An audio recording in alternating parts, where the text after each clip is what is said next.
Donc bonjour à tout le monde, il est 16h02, donc officiellement nous commençons. On est déjà plus de 20 participants, donc merci à tous ceux qui sont connectés. C'est le troisième rendez-vous de nos webinaires. Aujourd'hui, donc c'est Arnaud Stéphan qui va nous parler. Donc voilà, pour faire un petit point sur les webinaires, c'est une initiative qu'on a lancée pendant le confinement pour continuer à se développer et à proposer des rendez-vous avec la communauté, même si nos rendez-vous physiques nous manquent beaucoup. Donc pour ceux qui ne connaissent pas WIM, mais bon, je ne pense pas que vous soyez beaucoup dans ce cas-là, WIM, donc c'est une plateforme de mise en relation entre des consultants de haut niveau et des entreprises de toute taille, de tout secteur. Et donc nous, notre but, c'est vraiment de mettre en relation les bons talents qui vont permettre aux entreprises de se développer et d'atteindre leurs objectifs. Aujourd'hui, Arnaud va être vraiment aligné avec ce type de sujet. Arnaud, c'est un créateur d'espace organisationnel et managérial qui propose donc à la fois du conseil en management et en technologie, donc avec l'optique d'apporter de nouvelles perspectives pour faciliter les projets avec une dimension technologique, donc plutôt IT ou digital. Donc là, on parlera du CRM comme exemple. Et puis, c'est aussi un expert de l'intelligence collective parce qu'il s'est rendu compte qu'il y a une brique qui est essentielle dans la réussite des conduites de changement et de ces projets qui est l'humain. Donc, il travaille sur The Experience Experiment. Et l'idée, c'est de faire de nouveau respirer les organisations en y replaçant, et non pas en y remplaçant, en y replaçant l'être humain tel qu'il Ouais, est. on va pas euh, remplacer les gens comme ça. Plutôt que tel que parfois on voudrait qu'il soit. Donc, on va beaucoup aborder ces sujets aujourd'hui avec le cas qu'Arnaud va nous présenter. On va à la fois avoir des enjeux d'entreprise et puis des enjeux plus humains à prendre en compte. Arnaud, je te laisse la parole. Juste Bah, pour des merci petites Isabelle. questions d'intendance. Donc nous, on utilise plutôt l'onglet Converser plutôt que QNR. Comme ça me permet de centraliser un petit peu toutes les interactions. Vous verrez aujourd'hui, il y en aura plusieurs. Donc utilisez plutôt Converser. Et quand vous conversez, faites bien attention à mettre tous les participants. Comme ça, tout le monde peut voir ce que vous dites au lieu de mettre tous les conférenciers. Dans ce cas-là, c'est que Arnaud et moi qui voyons. Ça marche aussi, mais c'est beaucoup moins interactif. Après ces petites questions d'intendance, je laisse la parole à Arnaud qui Ben, va. bonjour à tous. Donc on va essayer de tenir le timing. Isabelle, tu pourrais me dire qu'il restera à peu près à 20 minutes, histoire Ouais, que je puisse accélérer tout ça. Donc il y aura le support de la présentation que vous allez voir, il vous sera remis à la fin de la session. Et en fait, au fur et à mesure du case, et donc Isabelle va noter en fait les différentes questions, surtout les propositions d'action que vous allez soumettre au fur et à mesure du case study en fait. L'idée c'est vraiment ça, hein, c'est de vous faire participer, à distance ici. Donc le case study ça va consister en quoi? Donc je vais planter le décor d'une entreprise en indiquant un petit peu pourquoi elle se lance dans ce programme de transfo. Il y aura trois actes. Chacun de ces actes va faire progresser l'histoire au fil de l'eau jusqu'au troisième et dernier acte, et avec une situation à la fin qui sera peut-être pas forcément celle qui était l'ambition de départ en fait. Sur chacun des actes, il y aura une petite vidéo, à peu près 30-45 secondes. Normalement, le son devrait fonctionner. Si ça fonctionne pas, juste avec ce que vous verrez à l'écran, ça devra suffire. Et l'idée, c'est que vous notiez dans la partie conversée ce que vous feriez si vous étiez à la place de l'un ou de l'autre, ou tout simplement dans cette scène-là. Donc, ce que vous feriez à la place des personnages. En gros, donc, quatre types d'actions que je vous invite à noter. Des actions que vous arrêteriez, que vous voyez les personnages faire, mais que vous ne feriez pas à leur place, que vous éviteriez de faire, que vous feriez, parce que les personnages ne le font pas, ou que vous renforceriez, parce que les personnages ne le font pas assez, en fait. Donc, bien quatre types d'actions.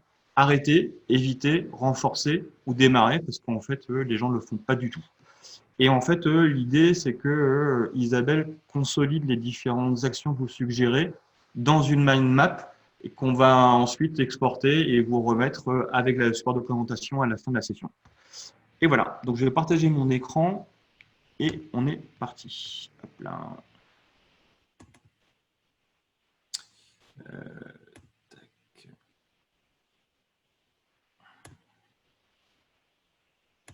Pardon. Hop. Là.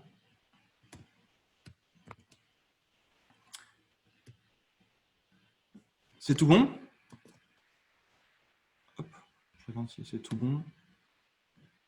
Eh ben, c'est tout bon. Alors, on est parti. Donc, en gros, on va être sur des problématiques effectivement de transformation. Je vais juste vous faire un petit paysage des outils donc, autour du CRM et du marketing.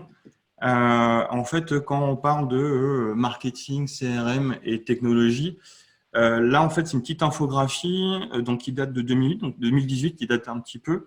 Mais juste pour vous donner un paysage, donc aujourd'hui, dans ce contexte-là, ça donne plus de 7000 solutions, tout type de fonctionnalités confondues autour du marketing. Donc, gestion de contenu, marketing social et même après des fonctions de sales ou de commerce, en fait. Donc, Oui, c'est une offre juste énormissime. c'est normal qu'on ne voit pas ta presse hein, pour le moment. Ah si, normalement, on devrait l'avoir. Ah non, Pardon. là, on te voit, toi. Alors, pardon. On va y arriver. Hop. Et là, c'est bon? On voit le mode PowerPoint normal, là. C'est tout bon?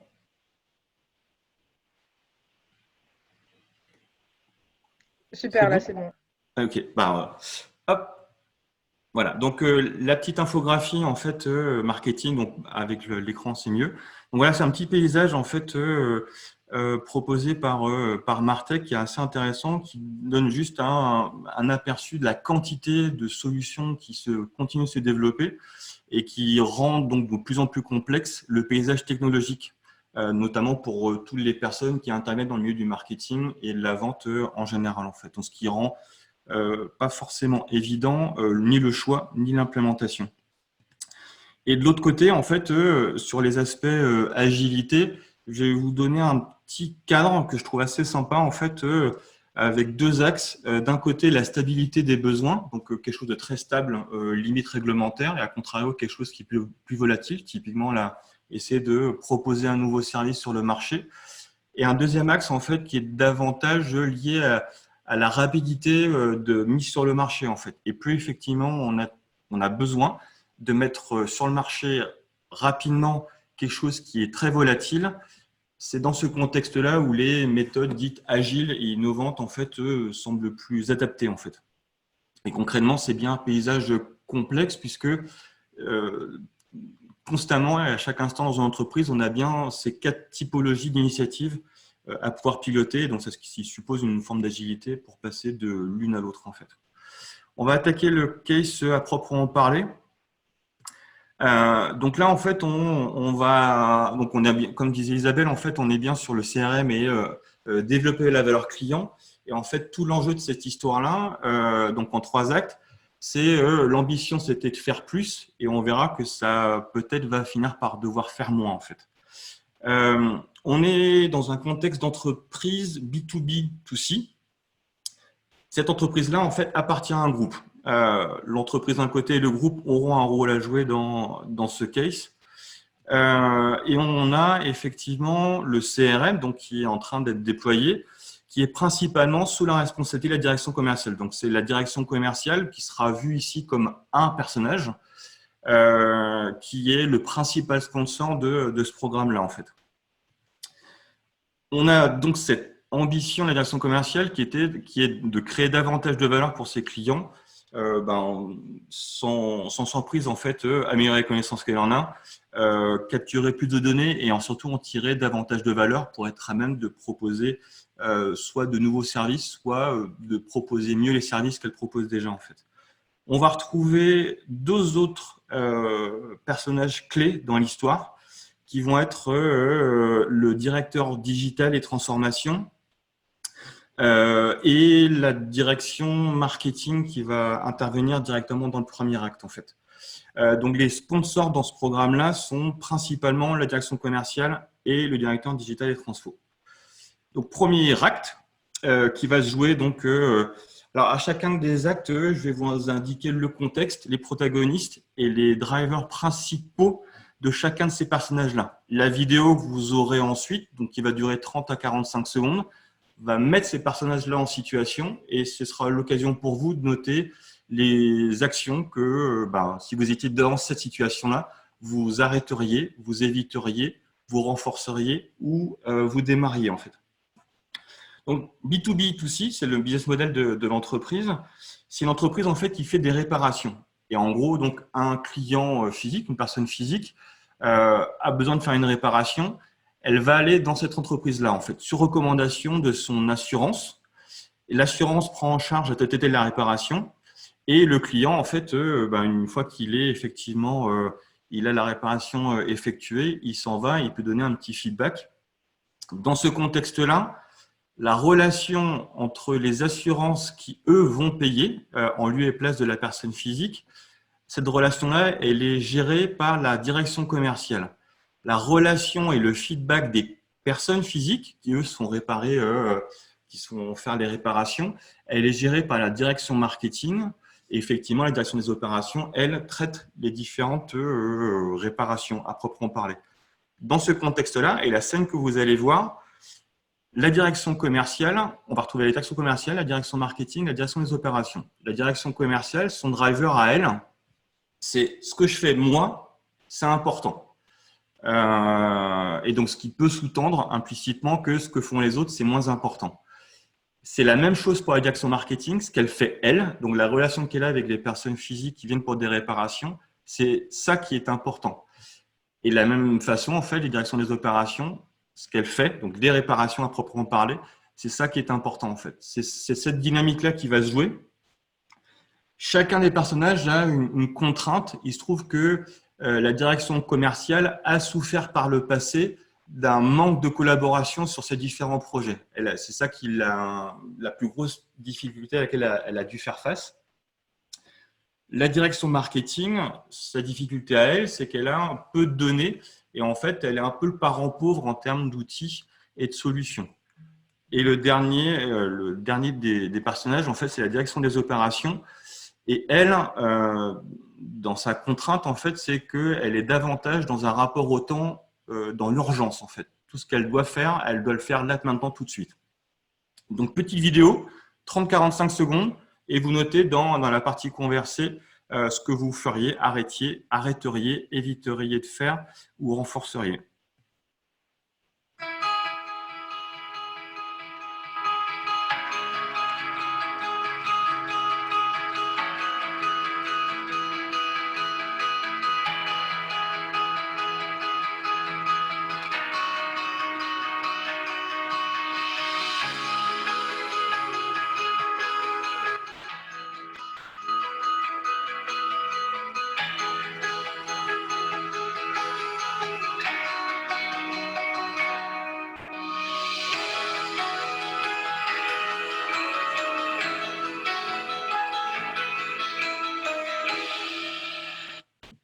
Donc, vous avez pu voir, en fait, le case il est transposé dans une équipe de foot en fait, qui cherche à gagner la Coupe FIFA. Et voilà, en fait, c'est une manière de transposer le cas. Alors, je ne sais pas si on a beaucoup de commentaires, en fait, du coup, jusqu'à présent.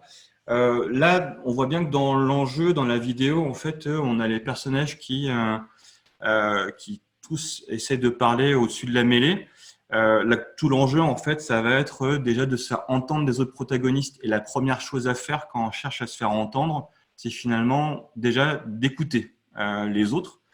Et le deuxième point, on voit qu'il y a un petit chrono, comme n'importe quelle équipe de foot qui doit jouer un match. En fait, il y a une partie, ça va se jouer en 1h30. Donc, il y a un laps de temps, le début de la partie et la fin de la partie. Et c'est être capable de s'aligner effectivement sur un horizon de temps qui est commun, en fait, avec un enjeu qui est commun.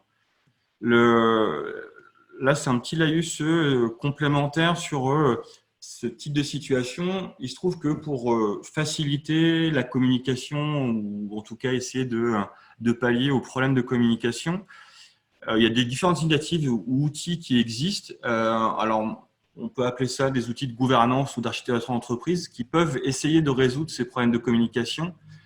Et malheureusement, en fait, dans plus de 40% des cas, ces mêmes solutions qu'on cherche à mettre en place pour résoudre le problème de communication se heurtent aux problèmes de communication justement qu'elles cherchent à résoudre en fait.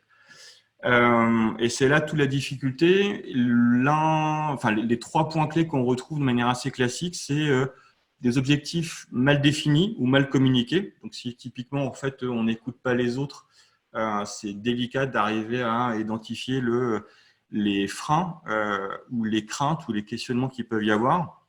Si on ne gère pas, en fait, le sujet comme un projet, donc avec un début, une fin, donc comme un match de foot, là aussi, en fait, on va se heurter à une difficulté de mise en mouvement et d'atteindre un objectif qui est commun. Et dans le cas le plus rare, en fait, c'est un manque de sponsorship. En fait. Donc, du coup, les différents sponsors du projet ou du programme, ici, l'équipe de foot, en fait, ne sont pas ou trop peu présents, en fait. Hop. Je vais passer au deuxième acte. Donc, on va retrouver dans ce deuxième acte une autre série de personnages qu'on n'avait pas vu sur le premier. Isabelle, tu m'arrêtes s'il y a des questions clés à un moment donné. Oui, alors juste peut-être Ouais. expliquer un petit peu comment ça fonctionne. En fait, là, moi, je suis en train de mettre dans une map tous les commentaires que vous faites sur commencer, limiter, arrêter, renforcer. Donc, n'hésitez pas à mettre en commentaire, si possible, en mettant tous les participants dans la boucle vos idées pour qu'on commence à réfléchir ensemble. Voilà. Parfait. Ici, dans le deuxième acte, donc, qui va faire progresser l'histoire un peu plus en avant, on va retrouver en fait ici un focus en fait sur l'argent. Et en fait, excusez-moi. Et en fait ici, on va retrouver donc le groupe qui était jusque présent en fait dans l'histoire de cette entreprise, plutôt lointain et assez distant vis-à-vis des différents sujets, projets ou programmes qui étaient lancés par l'entreprise. Et en fait, là, dans ce contexte-là, la présence du groupe va se renforcer et ça va donc impulser une nouvelle dynamique. Toutes les décisions qui étaient prises jusqu'à présent avec une certaine latitude vont se retrouver sous un driver beaucoup plus orienté coût et retour sur investissement, plutôt à court terme, voire à moyen terme.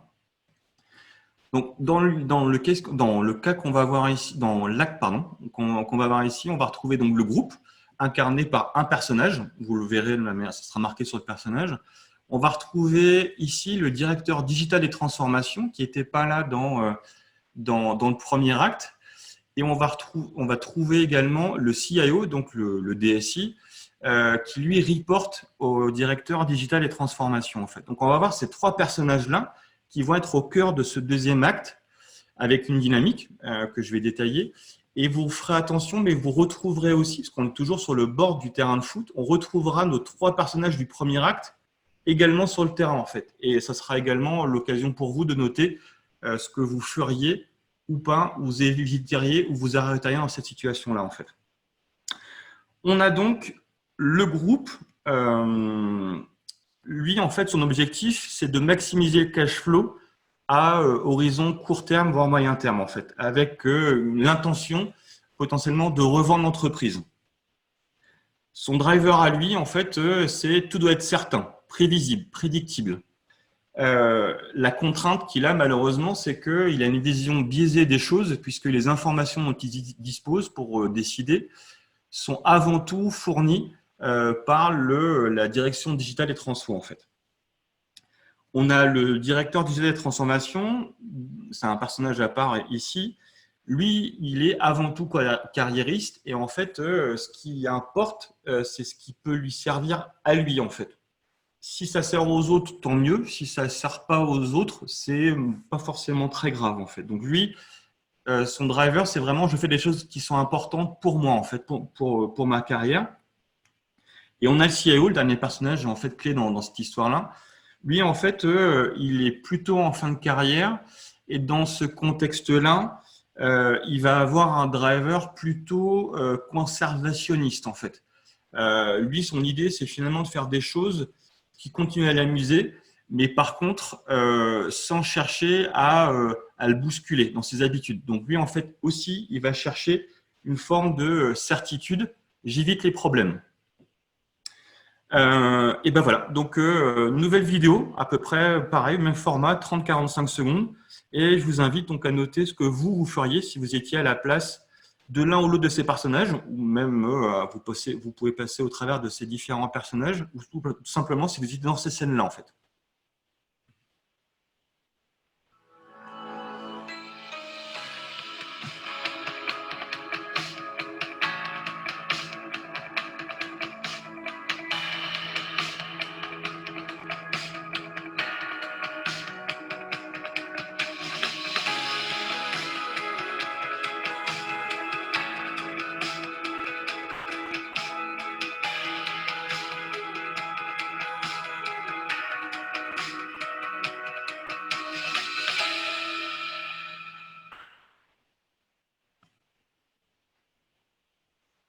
Donc là, en fait, on retrouve bien donc, nos trois personnages et avec des petites bulles qui matérialisent bien en fait leur driver individuel.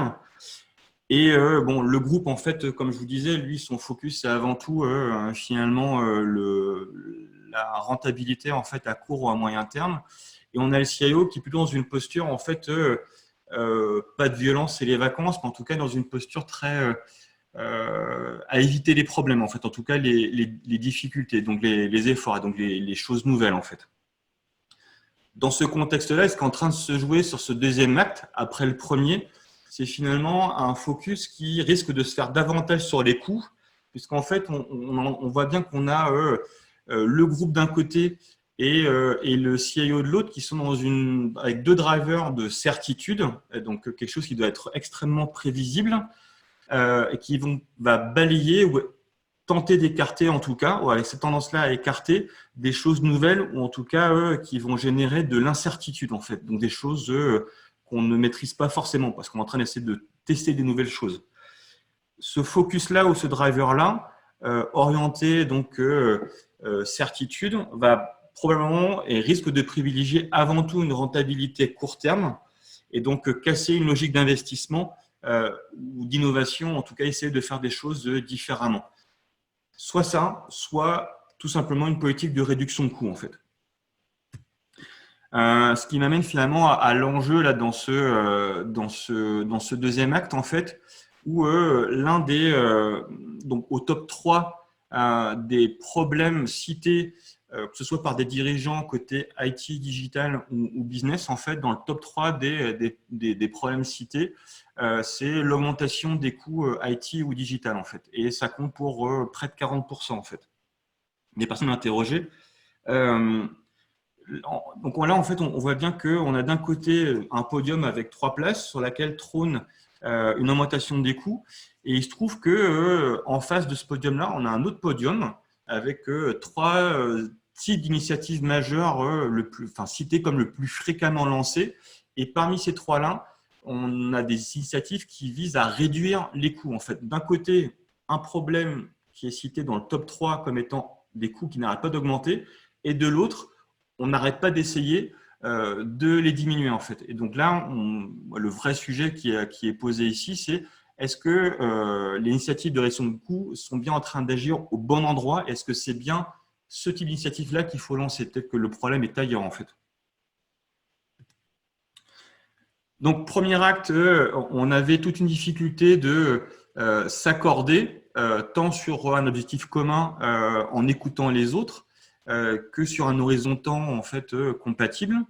Le deuxième en fait où on est en train de mettre un coup de pression supplémentaire avec finalement une dynamique qui va privilégier la certitude et donc finalement peu d'appétence à des sujets d'envergure qui contiennent une quantité d'incertitude non négligeable. Et on va arriver à un troisième acte qui va être le troisième et le dernier qui va conclure cette histoire-là. Et comment, en fait, finalement, cette équipe de foot-là qui cherchait à gagner son premier match et surtout, en fait, gagner la coupe, donc en gros, un CRM et donc des nouveaux clients et des nouveaux marchés, comment, en fait, cette ambition-là va peut-être être dépassée par paradoxe.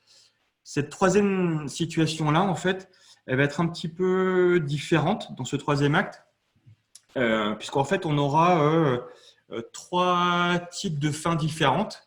Et de la même manière, dans la vidéo, vous pourrez me dire qu'est-ce que vous auriez fait, qu'est-ce que vous auriez arrêté, qu'est-ce que vous auriez évité ou renforcé pour privilégier finalement le scénario qui vous semble le plus collé à l'ambition de départ qui était faire plus en fait.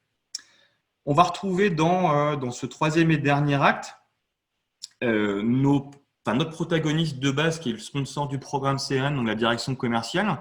Elle, son ambition, c'est effectivement de mieux connaître ses clients pour lui proposer davantage de services, en tout cas mieux. Et elle, ce qu'elle fait pour elle, c'est essentiel pour l'entreprise. Et je vous le disais, en fait, en début de l'histoire, elle avait souffert par le passé d'un manque de collaboration en fait, entre les différents corps de métier, les différentes fonctions de l'entreprise. On va retrouver le directeur digital et transformation avec son même driver. Je fais des choses qui sont importantes pour moi. Si c'est utile et important pour les autres, tant mieux, mais ce n'est pas ça qui sera important. Et on va retrouver le CIO où lui, son driver principal, c'est effectivement éviter les problèmes et éviter les choses nouvelles. Le groupe sera de nouveau incarné ici avec son driver principal qui est certitude également et prédictibilité avant tout en fait. Là aussi une petite vidéo, non, un peu plus longue, je crois qu'elle est plutôt à 45 secondes. Et je vous invite donc à noter dans la partie conversée ce que vous feriez en fait à la place de l'un ou de l'autre, ou si vous étiez tout simplement dans cette situation-là, pour privilégier selon vous la fin parmi les 3 que je vais vous envoyer, qui serait la plus en phase avec le début de l'histoire en fait.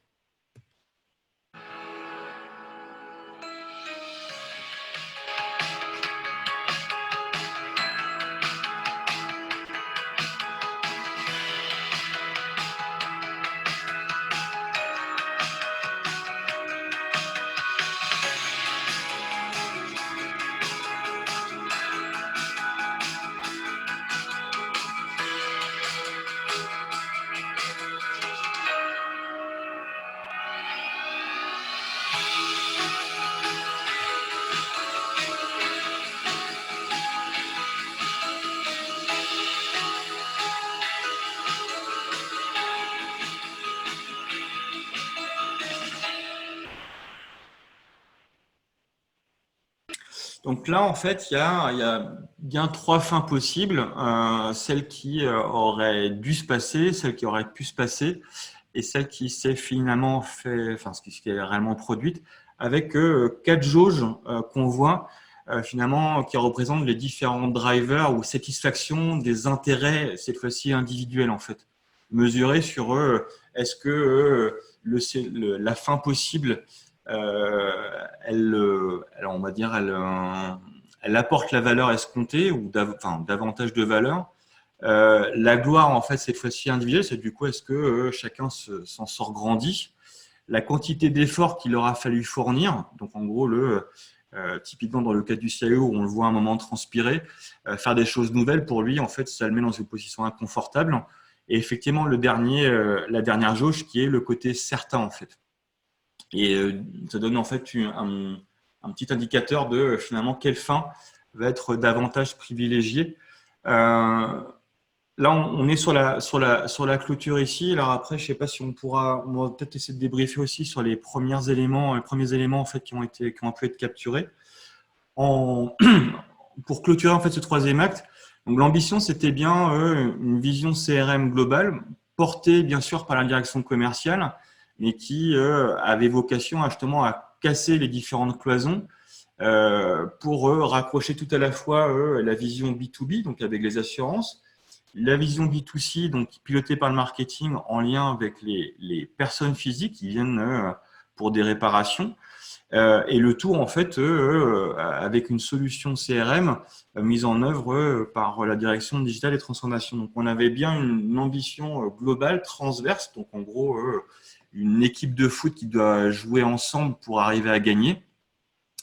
Et en fait, dans cette histoire-là, malheureusement, l'ambition de départ va être dépassée par le paradoxe que si on vend le club qu'il gagne ou le match et peut-être demain la FIFA, c'est plus le sujet en fait. Ça sera directement privilégier en fait une sortie en cash plutôt qu'une sortie en investissement avec beaucoup de valeur en fait. Donc, en conclusion de ce dernier acte et finalement du case, l'ambition de départ, donc, qui est le plus souvent en fait nourrie et documentée par un business case, on a parfois des estimations qui vont être parfois inconsciemment en fait faussées pour essayer de pousser et mettre en avant en fait des initiatives. Et il se trouve que donc plus d'un tiers des projets donc qui sont arrêtés avant leur fin en fait ne sont pas importants pour l'entreprise. En termes de stats, alors vous le verrez plus tard dans la présentation, mais en termes de stats, sur 100 projets lancés par une entreprise, il y en aura à peu près 20 qui seront arrêtés avant leur fin. Et en fait, dans ces 20 projets arrêtés avant leur fin, il y en a donc un tiers qui ne sont pas importants pour l'entreprise. Donc le vrai sujet, c'est pourquoi les avoir lancés. Il y a un quart des projets arrêtés avant leur fin qui sont des projets stratégiques pour l'entreprise. Le vrai truc, c'est pourquoi on les a arrêtés eux, en fait. Et si on voit finalement le premier acte dans ce programme-là, où on avait effectivement un focus sur les coûts, si on arrêtait d'arrêter les projets qu'il ne faut pas arrêter et on arrêtait de lancer des projets qu'il ne faut pas lancer, peut-être que là, en fait, on aurait un vrai levier en termes d'économie et d'investissement, en fait. Assez classiquement, en fait, il y a 2 points qui ressortent quand les projets sont arrêtés. C'est soit on ne livre pas comme promis, soit effectivement on dépasse un budget qui était posé en fait. Alors si on est dans une logique de réduction de coûts, finalement la valeur attribuée à un projet ne sera pas suffisante puisqu'on cherche à privilégier finalement autre chose que le succès du projet. Et inversement, en fait, en ne donnant pas les moyens à un projet de totalement s'exprimer, on ne gagne pas la valeur et donc finalement l'arrêter avant de générer la valeur, on aura généré du coût et avec zéro bénéfice en fait. Alors, je ne sais pas si on peut faire peut-être rebasculer sur la mind map où on essaie d'aller jusqu'au bout de la présentation. Il reste un peu plus de 20 minutes. On va peut-être essayer de repartir sur la… Est-ce qu'il y a beaucoup de questions ou il y a… Alors, attendez, je vais essayer de pas… Alors, il n'y a pas beaucoup de questions. Il y a eu plusieurs propositions pour la mind map que j'ai mises dedans. Mais pour le moment, il n'y a pas de questions. Donc, je ne sais pas. Si tu veux, tu peux montrer la mind map qu'on regarde un petit peu. Comme ça, et du puis, coup, on si va vous pouvoir… avez des questions, commencez à les poser. Et voilà, et du coup, alors, je regarde juste comment je peux repartager. Donc, maintenant ici, partager mon écran. Case. Tout le monde voit l'écran, c'est parfait. Donc là, en fait, cette mind map là, en fait, qu'on a pu alimenter, l'idée là, c'est de pouvoir compiler les différentes idées d'action à arrêter, éviter, renforcer et commencer. L'idée étant de pouvoir ensuite les placer sur comme une fusée, en fait, à différents étages. Alors là, vu qu'on est très nombreux, là, normalement, c'est finalement un travail qu'on fait en physique avec des posters et on peut commencer à jouer. Là, vu le format, ça sera plus délicat. Je vais juste mettre en grand, en fait, ce poster-là que vous retrouvez sur la présentation. Toutes les idées, en fait, qui ont pu être générées au travers des 3 actes. La deuxième étape, en fait, dans cet exercice-là, c'est de pouvoir, en fait, identifier parmi toutes les idées générées, celles qui vont permettre de davantage favoriser l'autonomie, respectivement la créativité, respectivement la collaboration et la communication, en fait, avec 4 types de définitions. Le premier niveau qui est essentiel, c'est le niveau autonomie. Autonomie étant définie comme étant voilà ce que je sais faire et je suis OK avec ça, et ça, je ne sais pas faire et je suis OK avec ça. Comme si chacun se voyait comme une pièce de puzzle, il est parfaitement conscient de la pièce de puzzle qu'il est et donc dans quel puzzle il peut s'insérer et comment il peut compléter un nouveau puzzle. Comme ici, on voyait sur le case où chacun des joueurs voit et comprend bien comment il pourra ce qu'il sait faire. Donc, est-ce qu'il est plutôt défenseur, plutôt attaquant, plutôt milieu de terrain ou plutôt gardien? et du coup, en fait, permettre le deuxième niveau de la fusée qui est la créativité. Puisque je suis OK avec le rôle et la contribution que je peux apporter, connaissant mes forces et connaissant les éléments que je ne sais pas faire, et ce n'est pas forcément grave, là, je peux commencer à voir quel puzzle je peux compléter. Et inversement, quand une équipe cherche des compétences, elle commence à développer aussi une conscience de quel type de compétences ou quel type de pièces de puzzle elle a besoin pour venir renforcer sa capacité à résoudre des nouveaux problèmes, en fait. À partir de là, en fait, le troisième étage de la fusée, c'est puisqu'on a des pièces de puzzle qui sont pleinement conscientes de ce qu'elles peuvent faire, ce qu'elles ne peuvent pas faire, et comment, du coup, ensemble, elles sont plus fortes, elles peuvent se compléter. Le troisième étape qui est effectivement la collaboration pour finalement travailler plus vite ensemble que tout seul et de livrer beaucoup plus de choses. Le facteur clé de succès ici, ça va être de pouvoir se rendre disponible, soit vis-à-vis de l'équipe et l'équipe vis-à-vis de soi, en fait.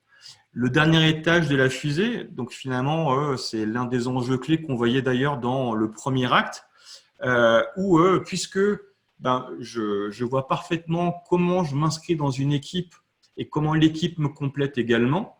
Et puisque je me rends disponible et l'équipe se rend disponible, il n'y a plus lieu que moi, en tant qu'individu, je cherche à aller au-dessus de la mêlée, en fait. Et typiquement, dans le premier acte, les joueurs, en fait, finalement, seraient tout aussi satisfaits, que ce soit le milieu de terrain ou le numéro 10 ou le numéro 8, en fait, qui parle, puisqu'il parlerait au nom de l'équipe, en fait. Et on n'aurait plus donc ce débat incessant de moi, j'ai raison, moi, c'est important, en fait.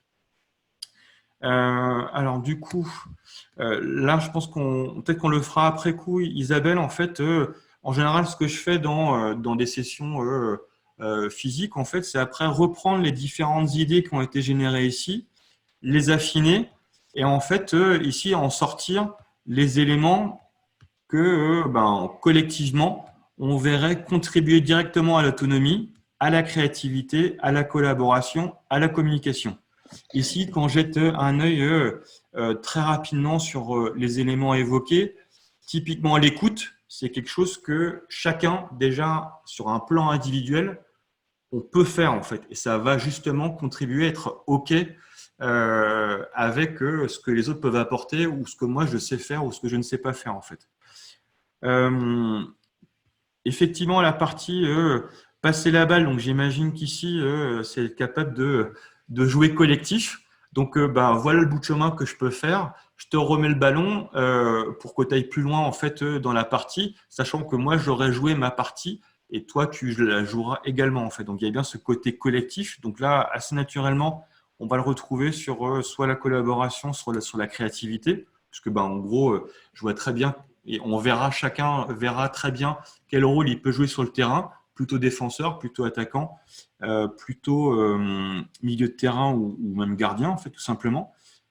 L'enjeu clé, en fait, effectivement, c'est un objectif commun, lisible. Là, dans une partie de foot, c'est aussi simple que on est sur le terrain, on a une équipe en face, et l'idée, c'est de gagner le premier match et ensuite de gagner tous les autres pour remporter la coupe, en fait.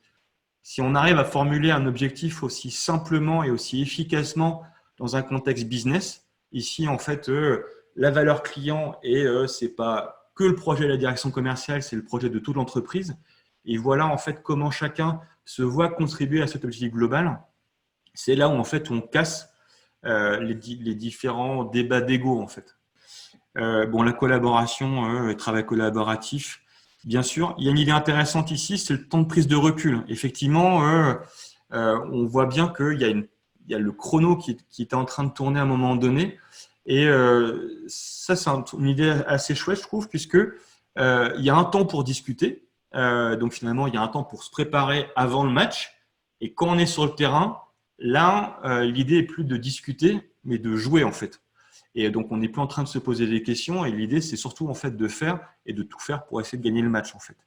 Et arriver à bien dissocier ces deux temps de travail, le temps de la discussion et de la réflexion et le temps de l'exécution, c'est essentiel puisque la dernière fois l'année que j'avais fait tourner, c'était un point justement qui était ressorti en fait où justement pendant la partie, là où il aura fallu jouer, les gens se posaient la question. En fait, c'est comme si finalement on avait 3-4 joueurs sur le terrain qui s'arrêtaient de jouer parce qu'ils sont en train de se poser la question, est-ce que je dois être sur le terrain ou pas, et est-ce que je suis bien à l'arrière ou à l'avant en fait. Je regardais juste ici. Effectivement, là, il y a un bon point autour de effectivement arrêter de s'accrocher à son idée, à soi, puisqu'en fait, à partir du moment où on fait partie d'une équipe, ça devient la partie elle est remportée par l'équipe et non pas par une seule personne en fait. Et ça vient compléter l'ambition de jouer ensemble et donc de se passer la balle en fait. Je regarde ici.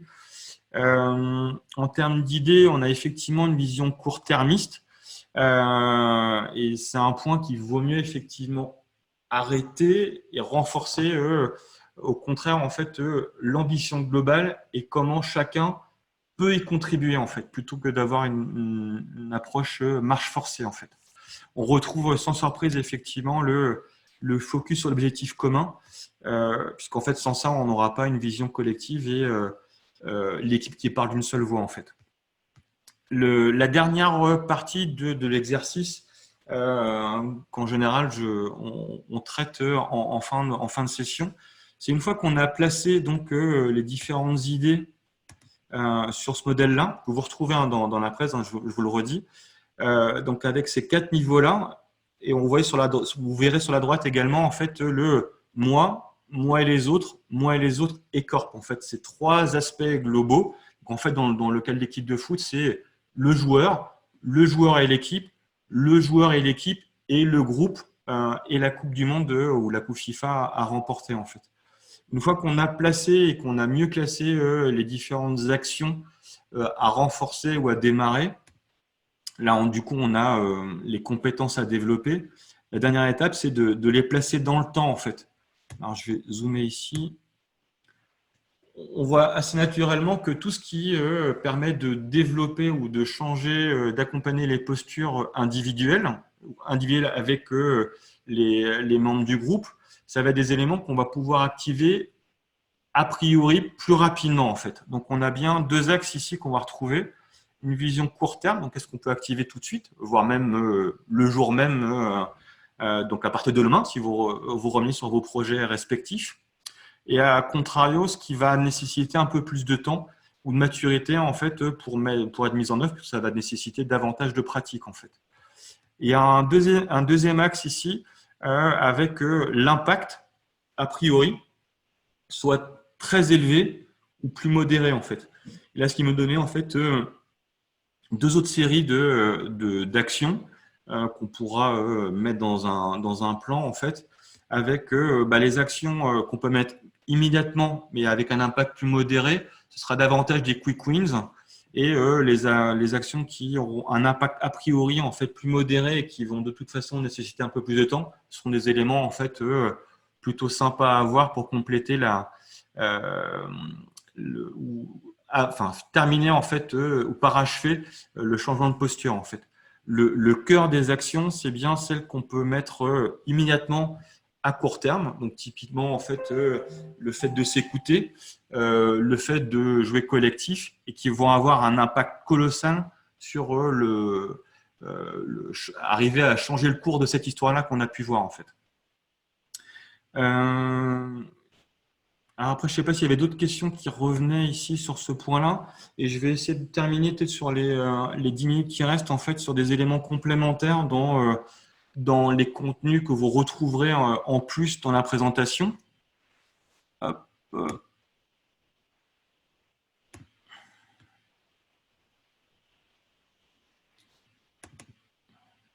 C'est bon? On va de nouveau mon écran? Oui, c'est bon. C'est tout bon? Ouais.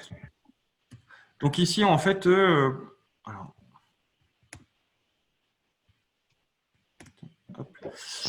ici, vous retrouvez quelques articles, en fait, si effectivement, ça vous a donné envie de lire ou de creuser plus loin tel ou tel aspect. Donc, il y a du contenu, en fait, que je publie de manière assez régulière. Et puis voilà, c'est tout l'enjeu, effectivement, de faire partie d'un dispositif comme WIM, en fait, de plus être tout seul et de pouvoir s'échanger et se nourrir mutuellement, en fait, les uns les autres, d'expériences et de vécus différents. Donc voilà, chacune de ces briques-là, en fait, vous retrouverez les hyperliens avec des articles qui vont vous permettre de creuser plus avant, en fait, l'un ou l'autre des aspects. Là, c'est une petite bibliographie, en fait, d'ouvrages ou d'articles, en fait, que j'ai pu utiliser pour construire, en fait, ce case study-là. J'en ai construit d'autres également sur des formats à peu près similaires, dans des contextes différents, pour le coup. Il y en a beaucoup qui sont en anglais, comme vous l'aurez constaté. Quelques liens complémentaires en fait de sites internet ou de plateformes en fait qui peuvent apporter du contenu ou des données supplémentaires. Et pour aller plus loin effectivement donc sur l'expérimentation et l'approche en fait globalement du case. L'idée donc c'est on a vu dans le case 3 problématiques clés qui étaient illustrées dans la partie de foot. Ici dans ce cas-là, en fait je mets en évidence 3 autres problématiques clés parmi finalement 13 dans un modèle que vous retrouverez également dans la présentation. Où en fait moi après une étude où j'avais embarqué 2 autres personnes pendant 1 an et demi, on a sorti en fait 13 problèmes récurrents qui reviennent quel que soit le pays, l'industrie ou l'année considérée sur des projets en fait ou des programmes d'envergure avec une dimension technologique en fait. Et les stats et c'est les mêmes stats en fait qui perdurent depuis plusieurs décennies, c'est environ 8 à 9 projets sur 10 qui sortiront des clous. Sortir des clous, c'est soit hors délai, soit hors budget, soit avec un scope en fait altéré, soit un mix de tout ça en fait. Et ces problèmes-là donc sont récurrents, quels que soient les pays, l'industrie ou l'année considérée en fait. Donc je vous disais en fait qu'ici on a la première stat, c'est effectivement 20% des projets qui, parmi ceux qui seront lancés, seront arrêtés avant leur fin. Donc c'est des projets sur lesquels on aura commencé à injecter, à investir et qui finalement n'apporteront rien puisqu'ils seront arrêtés. Donc c'est du coût direct, sans valeur en fait. Pourtant, en fait, on a toute une mécanique de gouvernance et donc des principes de prise de décision plus ou moins élaborés qui sont mis en place en fait. Tout l'enjeu en fait des projets qui sont lancés ont vocation à créer de la valeur, donc surtout à se démarquer de la concurrence en fait. Et malheureusement, en fait, pour sécuriser, donc on a vu dans le case study d'ailleurs cette tendance-là en fait à privilégier la certitude plutôt que l'innovation, qui va elle générer de l'incertitude. Malheureusement, en fait, la réponse la plus fréquemment mise en œuvre, dans plus de 60% des cas, c'est la mise en place de standards plutôt qu'une approche en fait à façon dans le contexte de cette entreprise-là en fait. Donc, davantage une approche non standardisée et adaptée en fait. Tout ce qu'on a pu voir en fait et tout l'intérêt de ces actions-là en fait, c'est bien de la mise en mouvement, puisque savoir et faire, c'est bien 2 choses essentielles. Je prends 2 exemples en fait qui ont le mérite d'être plus simples et lisibles. Alors pour ceux qui fument par exemple, en tout cas ceux qui connaissent des gens qui fument, tous les jours en fait ils ouvrent un paquet clope où c'est marqué fumis-tu et pourtant ça ne les fait pas arrêter en fait. Donc savoir pour arrêter, ça ne suffit pas. Et de la même manière, en fait, l'Australie brûlait il n'y a pas très longtemps. Bon, aujourd'hui, le Covid-19 occupe davantage nos activités au quotidien. Mais savoir et faire, c'est 2 choses différentes. En fait, c'est pas parce qu'on sait que typiquement on a pu mobiliser toutes les ressources nécessaires pour l'Australie. Il y a une petite citation en fait d'Anthony Robbins que j'aime bien, qui est "Knowledge is not power, execution is" en fait. Donc, à un moment donné, ce qu'on voit dans la mind map en fait que quoi vous pourrez repartir, c'est finalement ce que vous feriez vous et ce que vous ferez vous demain dans vos projets respectifs. Ce sera ce que vous ferez qui sera important plutôt que savoir en fait. Savoir, il y a des bouquins qui expliquent très bien les choses, c'est très utile, mais ce n'est pas forcément ça qui fait que dans un contexte, on met en œuvre ce qu'on sait en fait. Tout l'enjeu de savoir d'un côté et faire de l'autre, c'est bien de retravailler davantage sur la partie on fait, et donc on se met en situation et on commence à travailler de nouvelles postures pour s'y habituer et finalement développer de nouvelles habitudes en fait. C'est en faisant qu'on devient forgeron.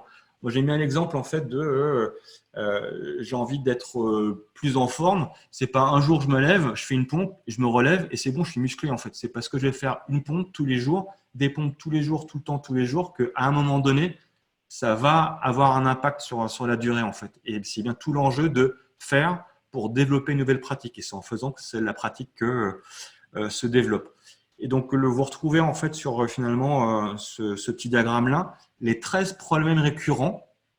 Et donc, on peut expérimenter au travers de case study, vous avez vu un exemple là, ou au travers d'un jeu, toujours dans l'idée de pouvoir travailler des nouvelles postures au travers des 4 compétences clés qu'on a pu voir. Autonomie, créativité, collaboration et communication en fait. Donc, parmi les 13 problèmes récurrents, on a placé sur un cycle de vie complet qui va en amont du projet jusqu'à l'aval, en passant par justement l'organisation et la mise en œuvre avec des mécanismes de gouvernance et d'architecture d'entreprise. On va retrouver des dysfonctionnements autour du ratio coût-valeur en fait, avec un focus sur les coûts plutôt que sur la valeur générée. Si on économise des coûts sur quelque chose qui n'apporte pas de valeur, ça sera de toute façon de l'argent perdu, typiquement. Sur tous les aspects stratégiques, en fait, où est-ce qu'on est bien en train de lancer le projet qu'il nous faut, et plutôt que de lancer des projets, en fait, qui vont davantage abonder dans le sens de l'une ou l'autre des parties prenantes, davantage pour des raisons individuelles plutôt que collectives, en fait. Donc là, on retrouve l'idée qui avait été suggérée de jouer à la balle ensemble. Tous les aspects autour du pilotage de projet à proprement parler, le projet a été lancé, on est en plein dedans, et là on va se retrouver sur des difficultés de le projet est lancé, et à un moment donné il faudra pouvoir l'adapter ou le réorienter en fait. Et selon le contexte, il y a un autre case en fait qui illustre davantage ce point-là. Ça sera plus ou moins facile, considérant les attentes et les drivers des uns et des autres en fait. Le cinquième en fait et dernière famille en fait de problèmes. Donc on a vu un exemple ici, c'est effectivement statistiquement les difficultés de communication. Et on a un autre aspect en fait qu'on retrouve très fréquemment, c'est les différentes politiques de conduite du changement qui se heurtent au même problème qu'elles essaient de résoudre en fait. Et pour ceux qui, je pense qu'après je vais pas tarder à m'arrêter là en fait et répondre peut-être à quelques questions avant la fin de l'heure. Pour ceux qui cherchent à en savoir un peu plus, moi je serais ravi d'en discuter davantage avec vous sur LinkedIn ou par téléphone ou directement sur une session avec Wim pour vous raconter un peu l'histoire de d'où viennent ces différents case studies. Et pour information, en fait, là on a vu un format case avec des formats vidéo, donc qui sont un peu plus adaptés sur un format online. Et en fait, j'ai également créé un jeu. Et ça sera peut-être l'occasion d'ailleurs d'un prochain événement après quarantaine avec Wim. Donc un vrai jeu physique avec plateau, pion, carte, et qui va vous amener à faire finalement à développer la même démarche qu'on a pu voir au travers du case pour vous mettre directement au travers du jeu à vivre en tant que joueur l'un ou l'autre des 13 problèmes récurrents que je vous ai listés là en fait. Et donc au travers de différentes parties, ce sera l'occasion de tirer justement des nouvelles postures à pratiquer, à développer comme une nouvelle habitude en fait. Je pense que je vais m'arrêter là et je vous laisserai après. De toute façon, vous aurez la présentation et puis peut-être que ce sera l'occasion de répondre à des questions différemment. Est-ce que vous avez des questions? Pour l'instant, il n'y en a pas, il y en a pas en ligne. Est-ce que quelqu'un a des questions soit sur la partie jeu, soit sur la partie de présentation d'Arnaud, peut-être sur ses retours d'expérience, sur ce qui génère des échecs dans les projets de transformation et les meilleurs, enfin comment en tant que consultant, vous pouvez essayer d'éviter de les rencontrer. Je sais pas. Est-ce que l'un de vous, typiquement, a été dans cette situation-là ou ces situations-là réellement, soit actuellement, soit par le passé, déjà, peut-être, parmi tous ceux qui sont dans la population là. Bah de rien, Loïc.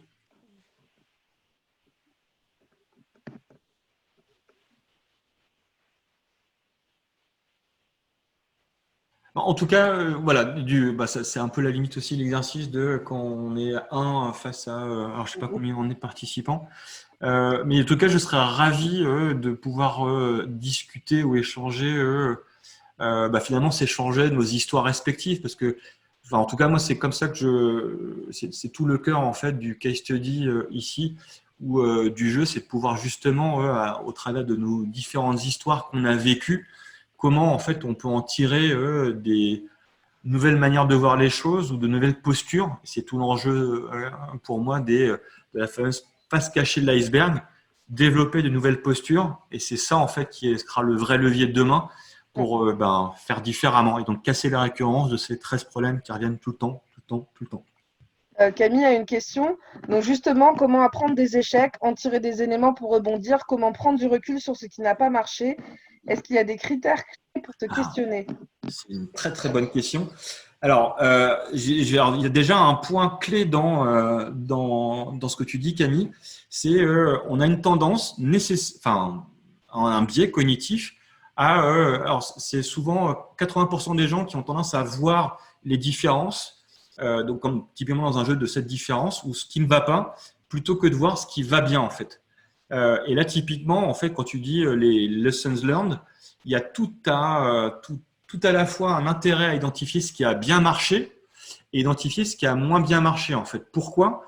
Parce qu'en fait, si on ne sait pas pourquoi quelque chose fonctionne, du coup, ça n'est pas répétable. Si ça n'est pas répétable, demain, on assemblera en fait une nouvelle équipe et concrètement, on ne sera pas en mesure de reproduire ou d'identifier le comportement qui avait permis à la première équipe de fonctionner et de le réinjecter dans une nouvelle équipe en fait. Pour info, j'avais fait un post d'ailleurs là-dessus, pour ceux que ça intéresse. J'essaierai peut-être de le repasser à toi Isabelle pour le partager au sein de WIM. Il y a Google qui a sorti il y a quelques mois les résultats d'une étude sur le pourquoi, parmi leurs équipes, certaines fonctionnent très bien et d'autres pas du tout. Et donc, on va au-delà en fait de l'expertise et ainsi de suite. Et il y a quelques facteurs clés après statistiques en fait et études qu'ils ont identifiés. Et les 4 facteurs clés, c'est ceux-là que vous allez retrouver en fait dans la présentation: autonomie, créativité, collaboration et communication en fait. Autour de ça, on a bien ce que vous avez cité autour de se passer la balle et jouer collectif en fait. Prendre du recul, donc comment prendre du recul?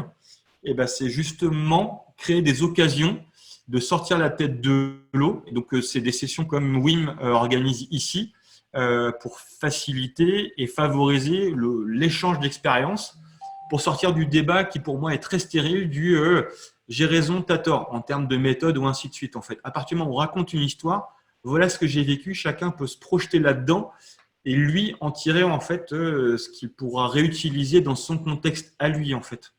Et c'est bien ça l'exercice qui est clé, c'est de faire levier sur nos intentions et nos postures plutôt que sur ce qu'on sait en fait. Donc c'est bien cette étape-là de prendre du recul. Et donc c'est une discipline, c'est-à-dire que c'est quelque chose qui doit être fait systématiquement. Et malheureusement, la partie lessons learned qui fait partie des bonnes pratiques qu'on retrouve, peu importe les méthodes, PMI, Prince et tout ça.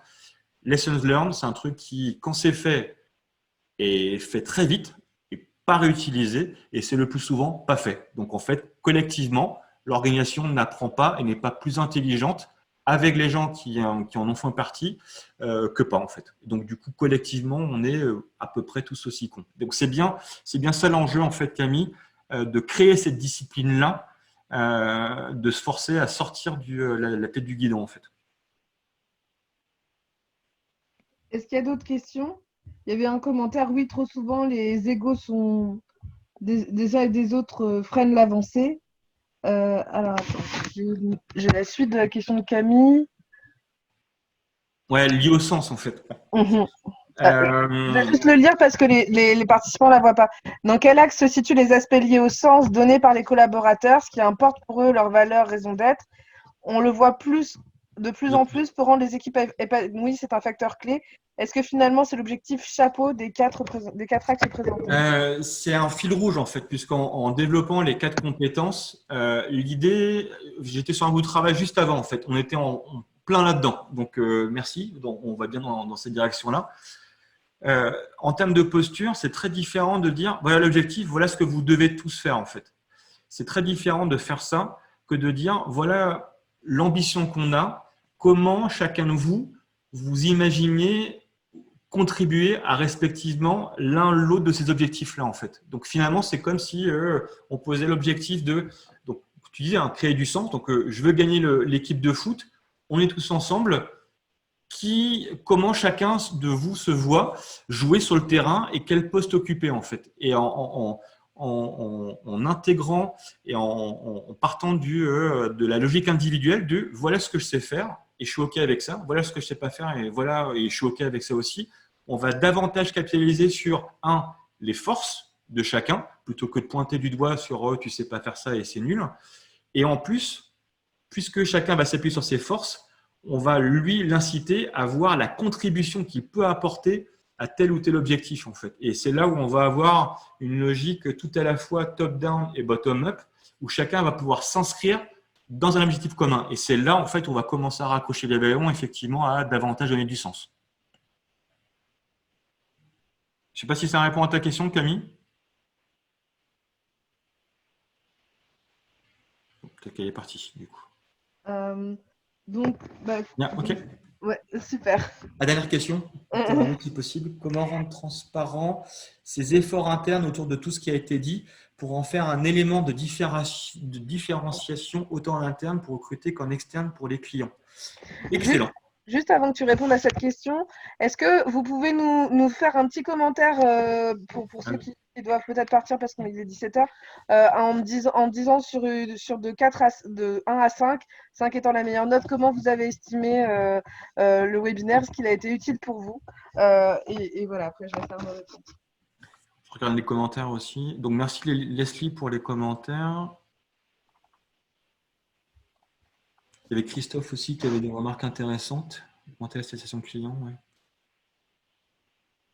Il y a des pistes effectivement sur l'accès, coût et valeur. Du coup, en fait, alors ouais, c'est de nouveau Camille décidément Camille a plein de questions intéressantes. Pour moi, finalement, c'est ça le truc chouette en fait. C'est dès qu'on commence à balancer des questions, c'est là que ça devient intéressant. Pas parce que j'ai raison d'ailleurs, parce qu'en fait, c'est surtout ça qui devient intéressant, c'est comment chacun rentre dans la tête des autres. Comment rendre transparent ses efforts internes. C'est tout l'enjeu en fait. C'est finalement comment une somme de plein d'individus on crée quelque chose qui est plus intelligent, qui devient l'organisation intelligente en fait. Alors il y avait Gary Hamel que j'étais allé voir à Londres en fait l'année dernière justement sur son nouveau concept en fait qu'il est en train de défendre dans son dernier bouquin Humanocracy en fait, où justement créer en tout cas une intelligence commune qui dépasse l'intelligence des individus. Et la première étape, ça va être l'expérience. S'il n'y a pas de partage d'expérience, collectivement, on n'est pas plus intelligent que chacun. Et du coup, je sais pas, Polo qui vient rejoindre le collectif bénéficiera pas de l'expérience cumulée de tous les individus. Et Polo va répéter la même erreur parce qu'on ne lui avait pas dit, en fait, ou il n'a pas eu l'occasion de bénéficier, de sortir grandi d'une expérience qui est déjà capitalisée, en fait.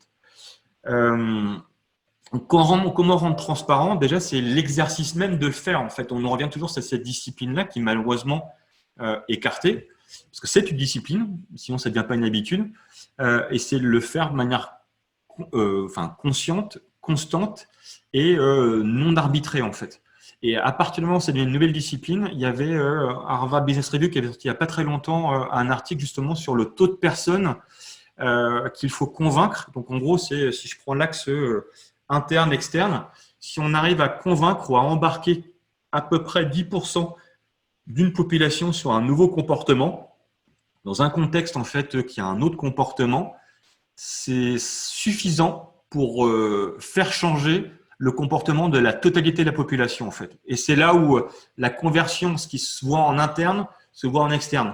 En gros, l'idée, c'est on devrait être tous des petits yaourts bifidus actifs et ce qui se voit à l'intérieur se voit à l'extérieur en fait. Et si on commence à penser comme ça, en fait, c'est là où ça se voit naturellement en fait, puisque c'est walk the talk en fait. Et ça ne peut pas commencer par je te dis ce que tu dois faire, c'est je le fais. Et si ça t'intéresse, si ça t'inspire, c'est là où en fait ça va commencer à se propager en fait. Et ouais, du coup, c'est très frustrant parce que j'aimerais discuter avec chacun d'entre vous. Mais voilà.